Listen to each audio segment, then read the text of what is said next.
Narendrabhai Rasikbhai Dodiya, plot number 28, પ્રધાનમંત્રી આવાસ યોજનામાં અમે લાભાર્થી છીએ.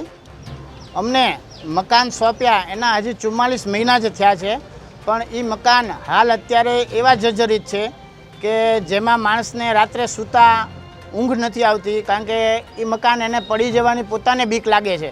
અને તમે એના પરિસ્થિતિ ત્યાં સાઇટ ઉપર જઈને જુઓ તો તમને પણ ભયંકર પરિસ્થિતિ લાગે એવું છે. અને ત્યાંના લાભાર્થીઓ અત્યારે હાલ ત્યાં રહેવા નથી માંગતા, ઘરના ઘર મૂકી અને ભાડાના મકાનમાં રહેવા જવા માટે મજબૂર થયા છે.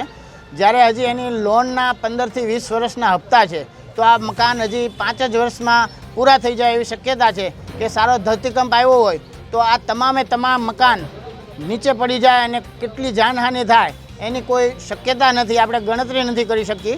એટલું આ હદે મકાનની બાંધકામ અને ભ્રષ્ટાચાર થયેલો છે. અમે અવારનવાર કમિશનર સાહેબ, ટાઉન પ્લાનિંગમાં રજૂઆત કરી, જેનો અમને કોઈ રિસ્પોન્સ મળ્યો નથી આજ દિન સુધી. અને અત્યારે મકાનની પરિસ્થિતિ સાવ એમ કહો કે ખખડધજ થઈ ગઈ છે કે જૂના જમાનાના મકાનો હોય ને એ પણ સારી કન્ડિશનમાં હોય એવી પરિસ્થિતિ અત્યારે હાલ આ મકાનોની છે.